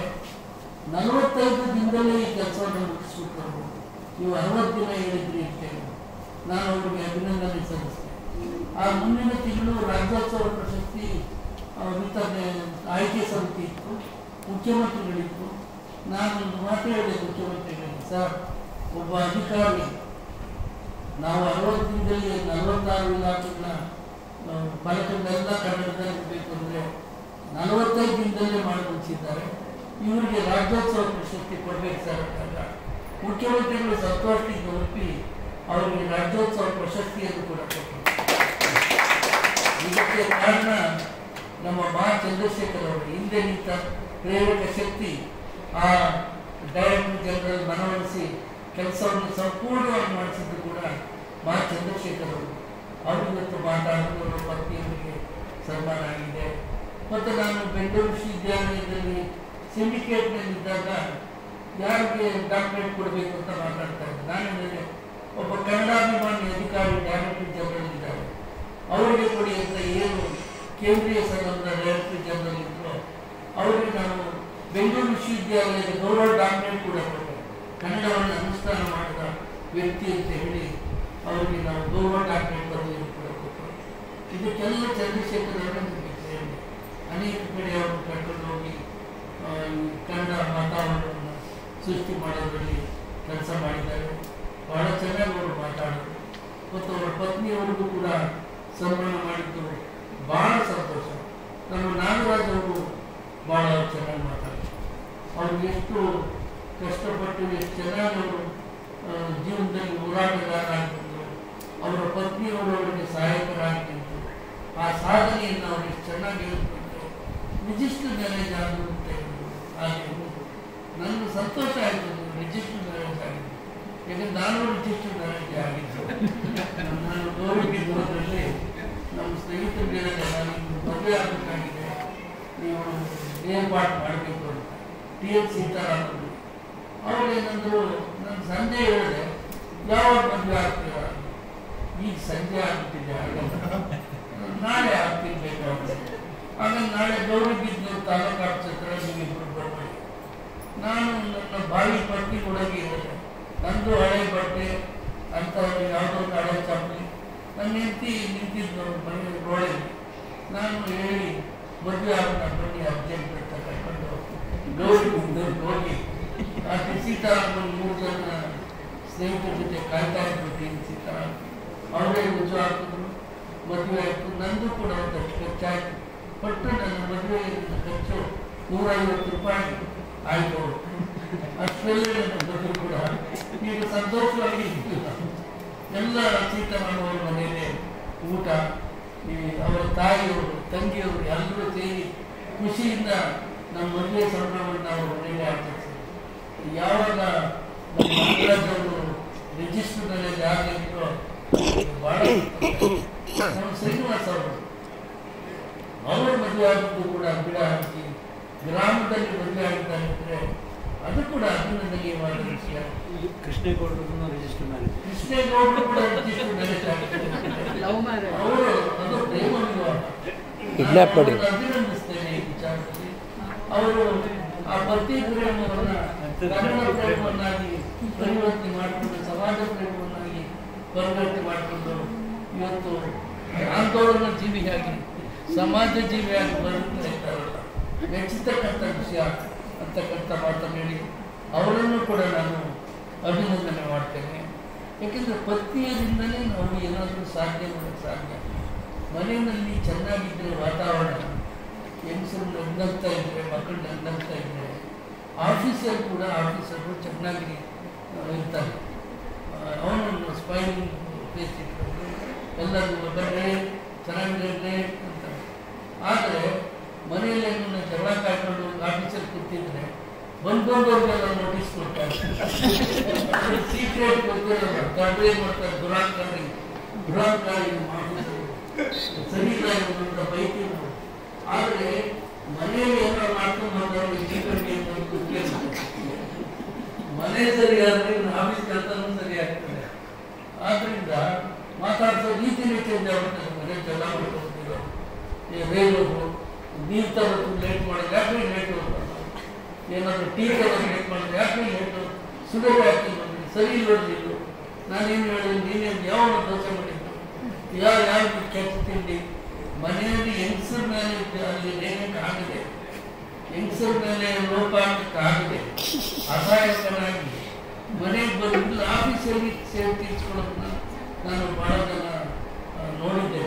ಯಾರೋ ಹೇಳಿದ್ರಂತೆ, ದೇವಸ್ಥಾನಕ್ಕೆ ಹೋಗಿದ್ರಂತೆ, ಸ್ವಾಮಿ ಪ್ರಸಾದ ತಗೊಳ್ಳಿ, ಅಲ್ಲ ಮಂಗಳಾರತಿ ತಗೊಳ್ಳಿ ಅಂತ. ಇವನು ಪಾಪ ಆಫೀಸರು ಮಂಗಳಾರತಿ ಮನೇಲಿ ಆಗಿದೆ, ಪ್ರಸಾದ ಅಂದರೆ ಮನೆಯಲ್ಲಿ ಚೆನ್ನಾಗಿದ್ದರೆ ಹೊರಗಡೆ ಕೂಡ ಚೆನ್ನಾಗಿರ್ತಾರೆ. ನಾನು ಇನ್ನೊಂದು ಅಬ್ಸರ್ವ್ ಮಾಡಿದ್ದೀನಿ, ಇದೊಂದು ವಿಚಿತ್ರ, ನಾನು ಭಾಳ ಕಡೆ ನೋಡಿದ್ದೀನಿ. ಮನೆಯಲ್ಲಿ ಯಾರು ಗಂಡನಿಗೆ, ಯಾರ ವ್ಯಕ್ತಿಗೆ ಮನೆಯಲ್ಲಿ ತುಂಬ ರೆಸ್ಪೆಕ್ಟ್ ಇರ್ತದೆ, ಅವ್ರಿಗೆ ಹೊರಗಡೆ ರೆಸ್ಪೆಕ್ಟ್ ಕಮ್ಮಿ. ಪಾಪ ಹೊರಗಡೆ ತುಂಬ ರೆಸ್ಪೆಕ್ಟ್ ಇರ್ತದಲ್ಲ, ಅವ್ರಿಗೆ ಮನೆಯಲ್ಲಿ ರೆಸ್ಪೆಕ್ಟ್ ಜಾಸ್ತಿ. ಇದೊಳ್ಳೆ ರಿವರ್ಸ್. ಅಂದ್ರೆ ಮನೆಯಲ್ಲಿ ನೋಡಿದ್ರೆ ಬಯಸ್ತಾ ಇರ್ತಾರೆ. ಮಕ್ಕಳು ರೇಗೋರೆ ಅವ್ರ ಮೇಲೆ ಕೆಲವು ಬೆಳೆದು ವಯಸ್ಸಿನ ಮಕ್ಕಳು ಹೊಡೆಯಕ್ಕೆ ಹೋಗ್ತಾರೆ. ಯಾರು ತಂದೆ ಹೆಂಡತಿ ಅಂತೂ ದಬಾ ಪಾತ್ರೆ ಕೂತ್ಕೊಂಡು ಅದು ಮಾಡೋದು, ಇವನು ಬರ್ತೀನಿ ಬಾಯಿ ಅಂದ್ರೂ ಬಾಗಿ ದಡ ಹಾಕೋದು, ಇದೆಲ್ಲ ಮಾಡ್ತಾರೆ. ಆದ್ರೆ ಹೊರಗಡೆ ಬಂದರೆ ಜನಪ್ರಿಯ ವ್ಯಕ್ತಿ, ಎಲ್ಲರೂ ಜೈ ಜೈ ಅಂತ ಇರ್ತಾರೆ. ಅವ್ರಿಗೆ ಆ ನೋವನ್ನು ಇಲ್ಲಿ ಮರಿಬೇಕು. ಆದರೆ ಮನೆಯಲ್ಲಿ ತುಂಬ ರೆಸ್ಪೆಕ್ಟ್ ಇರ್ತದೆ, ಹೊರಗಡೆ ಅಷ್ಟು ಇಲ್ಲ, ಟೈಟ್ ಸರಿ ಇಲ್ಲ ಅನ್ನೋರು ಮನೆಯಲ್ಲಿ ರೆಸ್ಪೆಕ್ಟ್ ಜಾಸ್ತಿ ತಗೊಂಡಿರ್ತಾರೆ. ಯಾಕೆಂದರೆ ಇಲ್ಲಿ ಲಂಚ ಮಾಡೋದು ಮನೆಯಲ್ಲೆಲ್ಲ ಟ್ರೀಟ್ ಮಾಡಿರ್ತಾರೆ. ಆದರೆ ನಮ್ಮ ದಿವಾಕರ ವಿಷಯ ಕೇಳಿ ಸಂತೋಷ ಆಯಿತು. ಒಬ್ಬ ಪ್ರಾಮಾಣಿಕ ವ್ಯಕ್ತಿ ಬೇಡ ಸ್ವಂತ ಮನೆಯನ್ನು ಕಟ್ಕೊಳ್ದೆ ತಂದೆ ಕಟ್ಟಿದ ಮನೆಯಲ್ಲೇ ಇದ್ದಾರೆ ಅಂದರೆ ಅವರ ಪ್ರಾಮಾಣಿಕತೆಗೆ ನಾವೆಲ್ಲರೂ ಕೂಡ ಧನ್ಯವಾಗಿ ನಮಸ್ಕಾರ ಸಲ್ಲಿಸಬೇಕಾಗಿದೆ. ಅಂತ ಪ್ರಾಮಾಣಿಕರು ಬೇಕು ನಮಗೆ. ಯಾಕೆಂದರೆ ಪ್ರಾಮಾಣಿಕರು ಮನೆಗೆ ಗಂಡ ಮಾಡ್ತಾರೆ. ನೋಡ್ರಿ ಅವ್ರು ನೋಡ್ರಿ ಏನೇನು ಮಾಡ್ಕೊಂಡ್ರು ಪಕ್ಕದ ಮನೆಯವರು, ನೀವು ಯಾವ ಕಾಲಕ್ಕೆ ಆಗಿರಿ ಅಂತ ಇವ್ರು ಬೈತಾ ಇರ್ತಾರೆ. ಇವ್ರ ಮನೆಯಲ್ಲೂ ಬೈಲ್ಲ, ಆಫೀಸ್ಗೆ ಹೋದ್ರೂ ಬೈಲ್ಲ, ಇವ್ರು ತಗೊಳ್ಳೋದು ಇಲ್ಲ, ಕೆಲಸ ಮಾಡೋದು, ಇವನು ತಿನ್ನಲ್ಲ, ನಮಗೂ ತಿನ್ನಕ್ ಬಿಡಲ್ಲ. ಈ ಥರ ಇಕ್ಕಟ್ಟು ಅಂತ ಕಷ್ಟ ದಿವಾಕರ್ ಅವರು ಎಷ್ಟು ಅನುಭವಿಸಿದ್ದಾರಪ್ಪ. ನನಗೆ ಅವ್ರ ಬಗ್ಗೆ ಒಂದು ಗೌರವನೂ ಬರ್ತಾ ಇದೆ, ಅಯ್ಯೋ ಪಾಪ ಅಂತ ಅಂದ್ಬಿಟ್ಟಾರೆ. ಆದರೆ ಆ ದಿವಾಕರ್ ಅಂತ ವ್ಯಕ್ತಿಗಳು ಬೇಕು ನಮಗೆ. ಯಾಕಂದರೆ ಈ ಭ್ರಷ್ಟಾಚಾರವೇ ದೊಡ್ಡ ಸಮಸ್ಯೆ ನಮ್ಮ ದೇಶದಲ್ಲಿ. ಜಾತೀಯತೆಗಿಂತ ದೊಡ್ಡ ಸಮಸ್ಯೆ ಭ್ರಷ್ಟಾಚಾರ. ಪ್ರತಿಯೊಂದಕ್ಕೂ ದುಡ್ಡು ಕೊಡಬೇಕು. ಈ ನಾನು ಒಂದ್ಸಲ ಇದಕ್ಕೆ ಹೋಗಿದ್ದೆ, ಯಾವುದು ಊರಿಗೆ ಹೋಗಿದ್ದೆ, ಕಲ್ಕತ್ತಾಗೆ ಹೋಗಿದ್ದೆ. ಕಲ್ಕತ್ತಾದಲ್ಲಿ ನಾನು ಶಾಸಕರ ಟೀಮ್ನಲ್ಲಿ ಹೋಗಿದ್ದೆ. ನಮ್ಮ ಸೆಕ್ರೆಟರಿ ಜನರಲ್ ಅಂತ ನಮಗೆ ಒಬ್ಬರು ಇದ್ದರು, ವಿಧಾನಸಭೆಯ ಕಾರ್ಯದರ್ಶಿಗಳು, ಭಾಳ ದೊಡ್ಡ ವ್ಯಕ್ತಿ. ಅವ್ರು ಬೆಳಗ್ಗೆ ಅಷ್ಟೊತ್ತಿಗೆ ವಾಕಿಂಗ್ ಹೋಗ್ತಾರಪ್ಪ. ವಾಕಿಂಗ್ ಹೋದ್ರೆ ಅವ್ರಿಗೆ ಕಲ್ಕತ್ತಾ ಸರಿಯಾಗಿ ಗೊತ್ತಿಲ್ಲ, ಎಲ್ಲ ಕಡೆ ಫಾಸ್ಟಾಗಿ ವಾಕ್ ಮಾಡ್ತಾ ಇದ್ರು ಅನ್ಸುತ್ತೆ. ಬೆಂಗಳೂರು ಯಾವುದೋ ಬೀದಿ ನಾಯಿಗಳು ಕಚ್ಬಿಟ್ಟೈತೆ ನೋಡಿ. ಬೆಳಗ್ಗೆ 5 ಗಂಟೆಗೆ ಕಚ್ಬಿಟ್ಟೈತೆ. ಇವರು ವಾಪಸ್ ಓಡ್ಬಂದ್ರು ಅಂತ ಬಂದು ಇವರು ಸೆಕ್ರೆಟರಿ ಅಲ್ವಾ, ಅಂಡರ್ ಸೆಕ್ರೆಟರಿ ಜೊತೆ ಬಂದಿದ್ರಲ್ಲ, ಅವ್ರನ್ನ ಬಾರಿ ಈಚೆ ಬಾರಿಯ ಡಾಕ್ಟರ್ ಕರ್ಕೊಂಡು ಡಾಕ್ಟರ್ ಕರ್ಕೊಂಡು ಕೀಳ್ತಾ ಇದ್ರು. ಅವರು ಸೆಕ್ರೆಟರಿ ಶೇವಿಂಗ್ ಮಾಡ್ಕೊತಾ ಇದ್ದೀವಿ ಅಂತ ಏನು ಅಂತ ಇದ್ರು. ಶೇವಿಂಗ್ ಮಾಡ್ಕೊಳ್ಳೋದು ಬಿಟ್ಟು ಬಾರಯ್ಯ ಅಂದ್ರೆ ನಂಗೆ ಅರ್ಧ ಶೇವಿಂಗ್ ಬಂದ್ಬಿಟ್ಟ ಅಂತ ಅವರು ರೋಪ ಆಗ್ತಾ ಇದ್ರು. ನೀನು ಬೆಂಗಳೂರು ನೀನು ಸಸ್ಪೆಂಡ್ ಮಾಡ್ಬಿಟ್ಟಿದ್ದೀನಿ, ನೋಟಿಸ್ ಕೊಟ್ಬಿಟ್ಟಿದ್ದೀನಿ ಅಂತ. ನೋಟಿಸ್ ಯಾಕೆ ಕೊಡ್ತಾರೆ ಸ್ವಾಮಿ, ನೀವ್ ಯಾಕೆ ಹಾಕೋಗಿದ್ರಿ? ನೀವು ಸರಿಯಾಗಿ ನಾಯಿ ನೋಡ್ಕೊಳಕ್ಕಿಲ್ಲ, ನೀವು ನಂಗೇನು ಗೊತ್ತಿಲ್ಲ ಒಂದು ಕೈಕೊಳ್ತಾಯ ಅಂದ್ರೆ ಜಗಳ ಆಗ್ತಾ ಇತ್ತು ಅವ್ರಿಗೆ. ನಾನು ಈ ಪಕ್ಕದ ರೂಮಲ್ಲಿ ಇದ್ದವ್ರು ಏನ್ ಮಾಡಿದೆ, ಹೊರಗಡೆ ಬಂದು ಏನ್ ಸರ್ ಪ್ರಾಬ್ಲಮ್, ನಾಯಿ ಕೈಬಿಟ್ಟಿದೆ ಸರ್, ಬನ್ನಿ ಸರ್ ಮತ್ತೆ ಆಸ್ಪತ್ರೆ ಮಾಡಂತ. ಅಂಡರ್ ಸೆಕ್ರೆಟರಿ ಬಿಟ್ಟು ನಾನು ಸೆಕ್ರೆಟರಿ ಇಬ್ರು ಆಸ್ಪತ್ರೆಗೆ ಪಕ್ಕದ ದೊಡ್ಡ ಅವ್ರಿಗೆ ನಾಯಿ ಕೈಬಿಟ್ಟೈತೆ, ಇವರು ದೊಡ್ಡ ಕರ್ನಾಟಕದಲ್ಲಿ ಇವ್ರ ಮಾತು ಬಹಳ ನಡೀತದೆ, ದೊಡ್ಡ ಅಧಿಕಾರಿ, ಬೇಗ ಟ್ರೀಟ್ ಮಾಡಿ ನಾಯಿ ಕೈಬಿಟ್ಟು ಇಂಜೆಕ್ಷನ್. ಅವ್ನು ಇಂಜೆಕ್ಷನ್ ಹಿಡ್ಕೊಂಡ, ಈ ಡಾಕ್ಟರ್ ಹಿಡ್ಕೊಂಡು ನಿಂತವನೇ ಈ ನಮ್ಮ ಸೆಕ್ರೆಟರಿಗೆ ಒಂದು ಮೆಡಿಕಲ್ ಸೀಟ್ ಫ್ರೀ ಕೊಡಿಸ್ಬೇಕು ಬೆಂಗಳೂರಲ್ಲಿ ಅಂತ. ಇವನು ಸೆಕ್ರೆಟರಿ ನೋ ಆಮೇಲೆ ನೋ ಇಂಜೆಕ್ಷನ್ ಅಂದ್ರೆ ಹಂಗೆ ಹೋಗ್ಬಿಟ್ಟೆ ಇಲ್ಲಿ ಮೆಡಿಕಲ್ ಸೀಟ್. ಇವರು ಇದ್ಯಾಕೆ ನಿಧಾನ ಮಾಡ್ತಾರಲ್ಲ ಅಂತ ನಾನು ನೋಡಿದ್ರೆ ತಿರ್ಗ ಒನ್ ಮೆಡಿಕಲ್ ಸೀಟ್ ಫ್ರೀ ಅಂತ ತಿರ್ಗ no not possible no injection. ನಾನೇನ್ ಮಾಡಿದೆ, ಸರ್ ಏನೋ ಕೇಳಲ್ಲ ಅವ್ರಿಗೆ ಮೆಡಿಕಲ್ ಸೀಟ್, ಈಗ ಹೂ ಅಂದ್ಬಿಡಿ, ಹೂ ಇಂಜೆಕ್ಷನ್ ಹಾಕ್ಸಿದ್ಮೇಲೆ ನೀವು ನಮ್ಗೆ ಸಿಗ್ತಾರೆ, ನಾವು ಬರೋದೇ ಆಗ್ತಾರೆ. ಅವರು ಎಸ್ ಅಂತ ಓಕೆ ಅಂತ ಇಂಜೆಕ್ಷನ್ ಕೊಟ್ಟೆ. ಆಮೇಲೆ ನಾವೇನು ಮಾಡ್ತಾ ಅಡ್ರೆಸ್ ಓಡಿತಾ ಇತ್ತು. ಅಂದ್ರೆ ಈ ಆಸ್ಪತ್ರೆಗಳು ಕೂಡ ಎಲ್ಲ ಒಂದು ಭ್ರಷ್ಟಾಚಾರ, ಹಣ, ಈ ಶಾಲೆಗಳು ಎಲ್ಲ ಭ್ರಷ್ಟಾಚಾರದ ಕೂಪುಗಳಾಗ್ತಿವೆ. ಇಂಥ ಟೈಮ್ನಲ್ಲಿ ಕಂದಾಯ ಇಲಾಖೆಯಂತೂ ಬಹಳ ಕಷ್ಟ. ಇಂಥ ಅದರಲ್ಲೂ PWD ಇಂಥ ಇಲಾಖೆಗಳನ್ನ ಮತ್ತು ಪೊಲೀಸ್ ಇಲಾಖೆ ಬಗ್ಗೆ, ಭ್ರಷ್ಟಾಚಾರದ ಬಗ್ಗೆ ಮಕ್ಕಳು ನಾವು ಚಿಕ್ಕವರಾಗಿದ್ದಾಗ ಪೊಲೀಸ್ ಕಂಡ್ರೆ ಬೈಟು ಕಾಫಿ ಅಂತ ಅಂತ ಪೊಲೀಸ್ ಬೈಟು ಕಾಫಿ ಕೊಟ್ಟು ಕುಡಿಯೋದನ್ನು ಭ್ರಷ್ಟಾಚಾರ. ಈ ಏನೋ ತೊಂದರೆ ಆಗಿರ್ತದಲ್ಲ ಅವನ ಹತ್ರ ಬೈಟು ಕಾಫಿ ಕುಡಿದು ಅವ್ರು ಕೆಲಸ ಮಾಡ್ಕೊಂಡು ಪೊಲೀಸ್ ಅಷ್ಟು ಮಟ್ಟಿಗಿತ್ತು ಲಂಚ. ನಾವು ಬೈಟು ಕಾಫಿ ಅಂತ ಅಂದ್ಬಿಟ್ಟು ಹೊಡೋದು ಪೊಲೀಸ್ ಸಿಗ್ತಿದ್ದೆ. ಆಮೇಲೆ PWD ಡಿಪಾರ್ಟ್ಮೆಂಟ್ ಅಂತ ಬಂದ್ರೆ ನಾವು PWD ಪಕೋಡ, ವಡೆ, ದೋಸೆ ಅಂತ PWDಗೆ ಪಕೋಡ, ವಡೆ, ದೋಸೆ ಕೊಡ್ಸಿದ್ರೆ ಅವ್ರು ಕೆಲಸ ಮಾಡ್ಕೊಳ್ತಾರೆ. ಈಗ ಪಕೋಡ, ವಡೆ, ದೋಸೆ ಕೊಟ್ಟರು ಬೆಲೆ ಇಲ್ಲ, ಬೈಟು ಕಾಫಿ ಅಂತ ಕೇಳೋದ್ರಿಂದ ಲಂಚ ಅಂತ ಲಕ್ಷಾಂತರ ರೂಪಾಯಿ ಲಂಚ ಕೊಡ್ತಾರೆ ಕೆಲಸ. ಬಹಳ ಅಂತರದಲ್ಲಿ ದಿವಾಕರ ಒಬ್ಬ ವ್ಯಕ್ತಿ ಪ್ರಾಮಾಣಿಕತೆಯನ್ನು ಮೆರೆದಿದ್ದಾರೆ ಅಂದರೆ ನಮಗೆ ಆದರ್ಶ ವ್ಯಕ್ತಿ ದಿವಾಕರ್ ಅವರು. ನಮ್ಮ ನರಸಿಂಹ ನೋಡಿದ್ದಾರೆ, ಅವರು ಸರ್ಕಾರಿ ನೌಕರರ ಸಂಘದ ಅಧ್ಯಕ್ಷರು, ವಿಧಾನಸೌಧದ ಸಚಿವಾಲಯದ ಕ್ಲಬ್ ಕಾರ್ಯದರ್ಶಿಗಳು. ಅವರು ಮಾಡಿದ ಅನೇಕ ಸಮಾರಂಭಗಳು ಹೋಗಿದ್ದಾರೆ. ವಿಧಾನಸೌಧದಲ್ಲಿ ಸಿಬ್ಬಂದಿಗಳಿಂದ ಅತ್ಯಂತ ಗೌರವಿಸಲ್ಪಟ್ಟ ವ್ಯಕ್ತಿ ಯಾರಾದರೂ ಇದ್ದರೆ ಅದು ನರಸಿಂಹಯ್ಯನವರು. ಅವರ ವಿಧಾನಸೌಧದಲ್ಲಿ ಅವರು ಮಾಡಿದ ಹಲವಾರು ಸಮಾರಂಭಗಳನ್ನು ನಡೆಸಿದ್ದಾರೆ. ಅವರಿಗೆ ಈ ವಿಷಯ ಎಲ್ಲ ಚೆನ್ನಾಗುತ್ತೆ. ಅವರು ಪ್ರಾಮಾಣಿಕವಾಗಿ ಕೆಲಸ ಮಾಡ್ತಾ ಜನಪ್ರೀತಿಯನ್ನು ಬೆಳೆಸಿರ್ತಕ್ಕಂಥ ಒಬ್ಬ ವಿಶಿಷ್ಟ ನಾಯಕ. ಅವ್ರನ್ನ ಕೃಷ್ಣೇಗೌಡರು ನನಗೆ ಬಹಳ ಸಂತೋಷ. ಅವ್ರ ಬಗ್ಗೆ ನನಗೆ ವಿಶೇಷವಾದ ಅಭಿಪ್ರಾಯ. ನಮಗೆ ದಿವಾಕರ್ ಅಂತವರು, ನರಸಿಂಹಯ್ಯನಂತವ್ರು ಎಲ್ಲಿ ಸಿಗ್ತಾರೆ ನಾವು ಯೋಚನೆ ಮಾಡಬೇಕಾಗಿದೆ. ಈ ಒಬ್ಬರು ನಿರವಗಳು ಕಂಡನ್ನು ಹೇಳ್ತಾ ಇದ್ದಾರೆ, ಲಂಚ ಪಡೆದರು ಹಿಡಿದರು. ಒಬ್ಬ ಲಂಚ ಹೊಡಿತಾ ಇದ್ದ, ಪೊಲೀಸರು ಸಂಬಂಧಪಟ್ಟ ಇಲಾಖೆ ಹಿಡಿದರು. ಲಂಚ ಪಡೆದರು ಹಿಡಿದರು. ಈ ಲಂಚ ಪಡೆದವರು ಏನ್ ಮಾಡಿದ್ರು, ತಿರ್ಗ ಹಿಡಿದವ್ರಿಗೆ ಲಂಚ ಕೊಟ್ಟರು, ಲಂಚ ಕೊಟ್ಟರು ಬಿಟ್ಟರು ಅಂತ ಹೇಳ್ತಾರೆ. ಅಂದ್ರೆ ನಮ್ಮ ಪರಿಸ್ಥಿತಿ ಹೆಂಗಿದೆ ಅನ್ನೋದಕ್ಕೆ ಸಮಾಜ ಕೆಟ್ಟಿದೆ, ಕಾಲ ಕೆಟ್ಟಿದೆ. ಅಂಥದ್ರಲ್ಲಿ ಅಪರೂಪಕ್ಕೆ ದಿವಾಕರ್ ಅವರಂಥವ್ರು ಇದ್ದಾರೆ ಅನ್ನೋದು ಬಹಳ ಸಂತೋಷದ ವಿಷಯ. ಇಂಥವ್ರನ್ನ ನಾವು ಗೌರವಿಸಬೇಕು ಮತ್ತು ಇಂಥವ್ರಿಗೆ ಪತ್ನಿಯರು ಕೂಡ ಸಹಕಾರ ಮಾಡಬೇಕು. ನಮ್ಮ ಗಂಡ ಪ್ರಾಮಾಣಿಕ ಅಂತ ಹೆಮ್ಮೆಯಿಂದ ಹೇಳ್ಕೋಬೇಕು. ನಮ್ಮ ಗಂಡ ಕಳ್ಳ ಅಂತ, ಪ್ರಾಮಾಣಿಕ ವ್ಯಕ್ತಿ, ಪ್ರಾಮಾಣಿಕವಾದ ಸಂಪಾದನೆ ಮಾಡಿದ್ದಾರೆ ಅಂತ ಪತ್ನಿಯರ ಹೆಮ್ಮೆಯಿಂದ ಹೇಳ್ಕೋಬೇಕು. ಈ ಲಂಚ ಹೊಡೆಯೋರಿಗೆ ಮನೆಯಲ್ಲಿ ಒಂಥರ ಕಂಡಮ್ ಪಾರ್ಟಿ ಥರ ಯಾರು ನೋಡಬಾರ್ದು. ಯಾಕೆಂದರೆ ಏನಾದರೂ ಜೀವನದಲ್ಲಿ ಒಳ್ಳೆಯ ಹೆಸರು ಬರಬೇಕಾದ್ರೆ ಪತಿ ಅವನು ಸಾಧನೆ ಮಾಡಬೇಕಾದ್ರೆ ಪತ್ನಿಯೇ ಶೇಕಡ 70% ಕಾರಣ. ಅದನ್ನು ನಾವು ಅರ್ಥ ಮಾಡ್ಕೋಬೇಕು. ಸಾಧಕರೆಲ್ಲರೂ ವಿಷಯದಲ್ಲೂ ಇದು ನಿಜ. ಆದರೆ ಒಂದು ಸಲ ಏನಾಗಬೇಕು, ಈ ಒಬ್ಬರು ಮಿನಿಸ್ಟ್ರು ಬಂದಿದ್ದರು ನ್ಯಾಷನಲ್ ಕಾಲೇಜ್ ಫಂಕ್ಷನ್. ಅವ್ರು ಭಾಷಣ ಮಾಡ್ತಾ ಮಿನಿಸ್ಟ್ರು ಏನು ಮಾಡಿಬಿಟ್ರು, ಎಚ್ ನರಸಿಂಹಯ್ಯನವ್ರನ್ನ ಹೊಗಳ್ತಾ ಇದ್ದಾರೆ.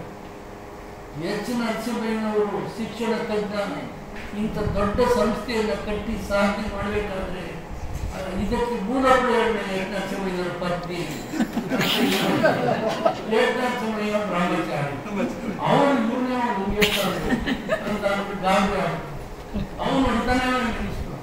ಎಚ್ ನರಸಿಂಹಯ್ಯನವರ ಪತ್ನಿಗೆ ನಾವು ನಮಸ್ಕಾರ. ಯಾಕೆಂದ್ರೆ ಅವರಿಗೆ ನರಸಿಂಹಯ್ಯನವರ ಸಾಧನೆ ಹಿಂದೆ ಅವರ ಪತ್ನಿ ಸಪೋರ್ಟ್ ಇಲ್ಲದೆ ಇದ್ರೆ ನರಸಿಂಹಯ್ಯನವರು ಏನು ಮಾಡಬೇಕು. ಈ ಮಿನಿಸ್ಟ್ರು ಹೋಗ್ತಾರೆ. ಆಮೇಲೆ ಯಾರೋ ಅಭಿಮಾನಿಗಳು, ಸ್ವಾಮಿ ಎಚ್ ನರಸಿಂಹಯ್ಯನವ್ರು ಮದುವೆ ಆಗಿಲ್ಲ. ಅದಕ್ಕೆ ಈ ಮಿನಿಸ್ಟ್ರು ಮೀಸಬಿದ್ರು ಬಣ್ಣ ಇಲ್ಲ ಅಂದಂಗೆ ಮದುವೆ ಆಗಿದ್ರೇನಂತೆ ಯಾರೋ ಒಬ್ಬ ಹೆಣ್ಣಿರ್ಬೋದಲ್ಲ.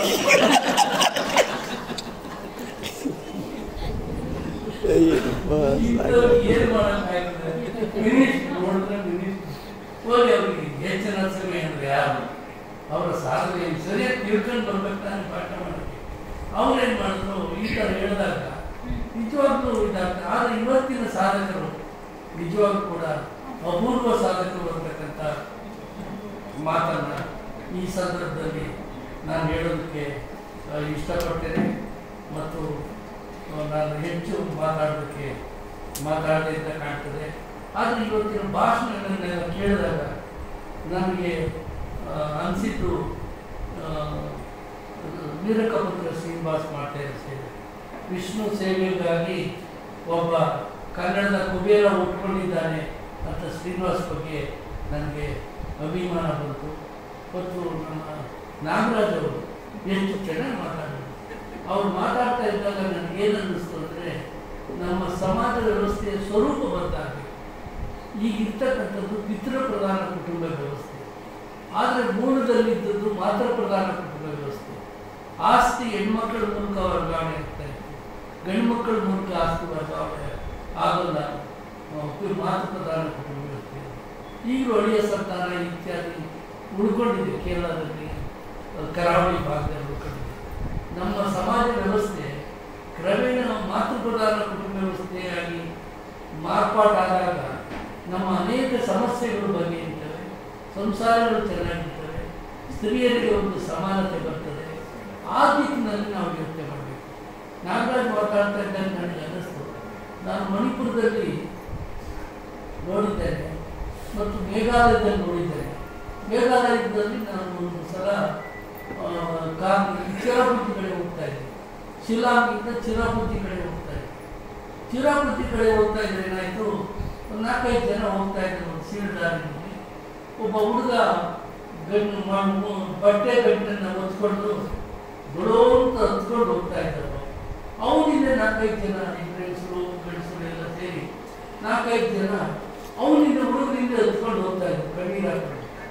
ನಾನೇನು ಮಾಡಿದೆ, ಅಧಿಕಾರಿಗಳನ್ನ ಕೇಳಿದೆ, ಯಾರು ಸರ್ ಯಾಕೆ ಹತ್ಕೊಂಡು ಹೋಗ್ತಾರ ಹುಡುಗ, ಇವರು ಯಾಕೆ ಹತ್ಕೊಂಡು ಹೋಗ್ತಾರ 5 ಜನ ನಡ್ಕೊಂಡು ಹೋಗ್ತಾರಲ್ಲ ಪಾಪ ಅಂದರೆ ಅಧಿಕಾರಿಗಳು ಹೇಳಿದ್ರು ನನಗೆ, ನೋಡಿ ಇಲ್ಲಿ ಏನಾಗಿದೆ, ಇದು ಮಾತೃ ಪ್ರಧಾನ ವ್ಯವಸ್ಥೆ.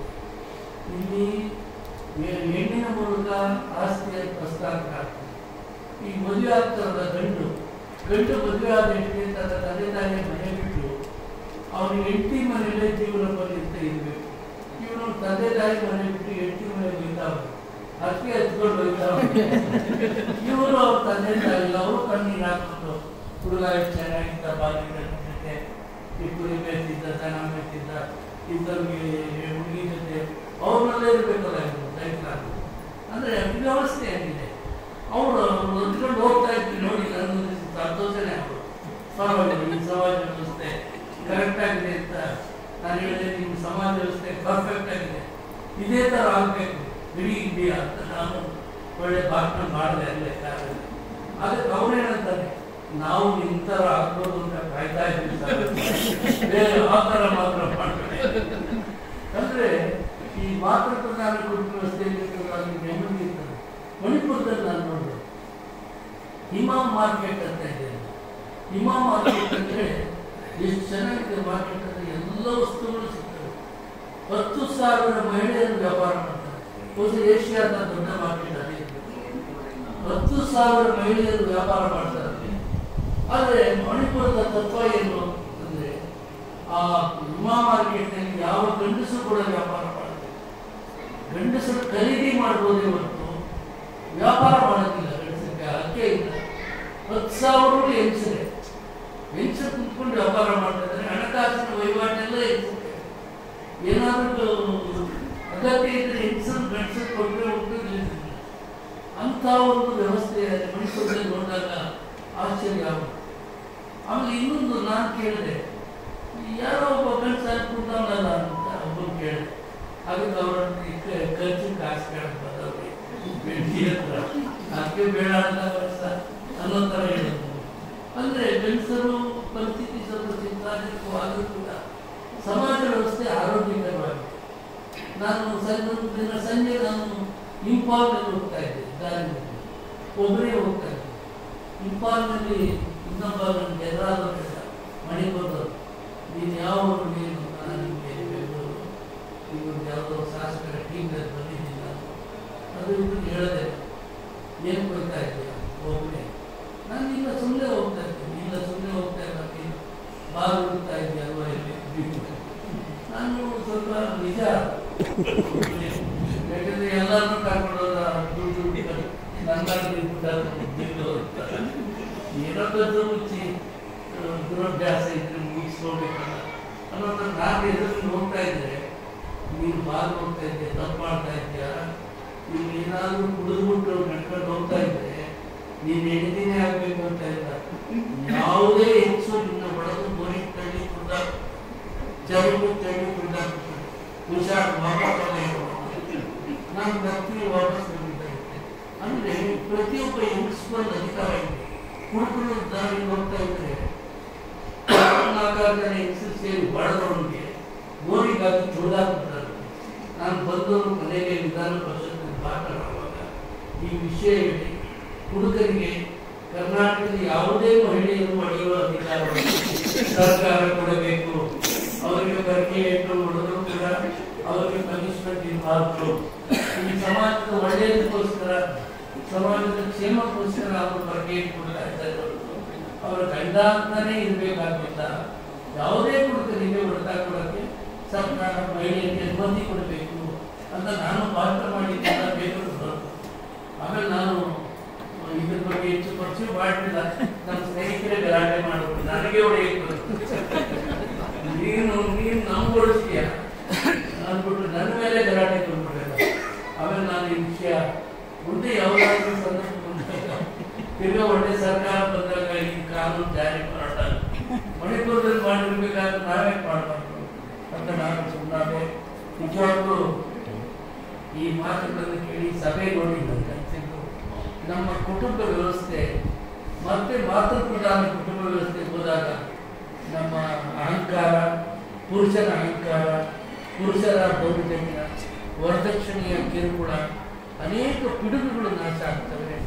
ಆದ್ದರಿಂದ ಈ ದಿಕ್ಕಿನಲ್ಲಿ ನಾವು ಯೋಚನೆ ಮಾಡಬೇಕಾಗಿದೆ ಅಂತಕ್ಕಂಥ ಮಾತನ್ನು ಈ ಸಂದರ್ಭದಲ್ಲಿ ನಾನು ಹೇಳ್ತಾ, ಅತ್ಯಂತ ಒಳ್ಳೆಯ ಸಮಾರಂಭಕ್ಕೆ ನನ್ನನ್ನು ಕರೆಸಿದ್ದಕ್ಕಾಗಿ ನಾನು ಕೃಷ್ಣೇಗೌಡರಿಗೆ, ನಮ್ಮ ಪ್ರೇಮಕಿ ಗುರುಗಳಿಗೆ ಮತ್ತು ಪಾರ್ಶ್ವನಾಥ್ ಅವರಿಗೆ ನಾನು ಋಣಿಯಾಗಿದ್ದೇನೆ.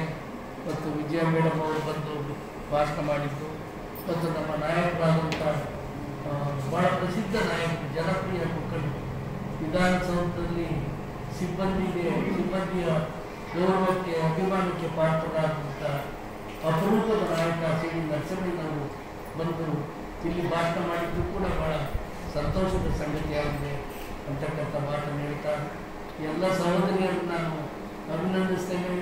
ಇದೇ ರೀತಿ ನೀವು ಅವರಿಗೆ ಪುರುಷರಿಗೆ ಬೆಂಬಲ ಕೊಡಿ. ಪುರುಷರ ಒಳ್ಳೆಯ ಕೆಲಸಗಳಿಗೆ ಯಾವತ್ತೂ ನೀವು ಒತ್ತಾಸೆಯಾಗಿ ನಿಲ್ಲಬೇಕು ಅಂತಕ್ಕಂಥ ಮಾತನ್ನು ಈ ಸಂದರ್ಭದಲ್ಲಿ ಹೇಳ್ತಾ ನನ್ನನ್ನು ಕರೆಸಿ ಮಾತಾಡೋದಕ್ಕೆ ಅವಕಾಶ ಮಾಡಿಕೊಡಬೇಕಾಗಿ ನಾನು ಲಲಿತಾ ಸಾಹಿತ್ಯ ಸಂಸ್ಥೆಗೆ ವೇದಿಕೆಗೆ ನಾನು ಋಣಿಯಾಗಿದ್ದೇನೆ ಅಂತಕ್ಕಂಥ ಮಾತನ್ನು ಕೊನೆಗೆ ನಾನು ಕುಂತು ಮಾತಾಡೋದಕ್ಕೆ ಅವಕಾಶ ಕೊಟ್ಟಂಥ ಪ್ರೇಮ್ ಕುಮಾರ್ ಅವರಿಗೆ, ಪಾರ್ಶ್ವನಾಥ್ ಅವರಿಗೆ, ಕೃಷ್ಣೇಗೌಡರಿಗೆ ಮತ್ತು ವಿಜಯಗೌಡ ಅವರಿಗೆ, ನಮ್ಮ ನಾಯಕರಾದ ಸಿ ಡಿ ನರಸಿಂಹಯ್ಯನವರಿಗೆ, ವರ್ಷ ಅವರಿಗೆ ನಾನು ಋಣಿಯಾಗಿದ್ದೇನೆ. ನಾನು ಕುಂತು ಮಾತಾಡೋದಕ್ಕೆ ಯಾವುದೇ ಧಾರ್ಮಿಕ ಮತ್ತು ಆಧ್ಯಾತ್ಮಿಕ ಕಾರಣ ಇಲ್ಲ, ದೈಹಿಕ ಕಾರಣ. ನಾನು ಮಂಡಿ ನೋವು ಅಷ್ಟೇ, ದಯವಿಟ್ಟು ನಡೆಸಬೇಕು ಅಂತ ನಮಗೆಲ್ಲ ವಂದಿಸಿ ನನ್ನ ಮಾತು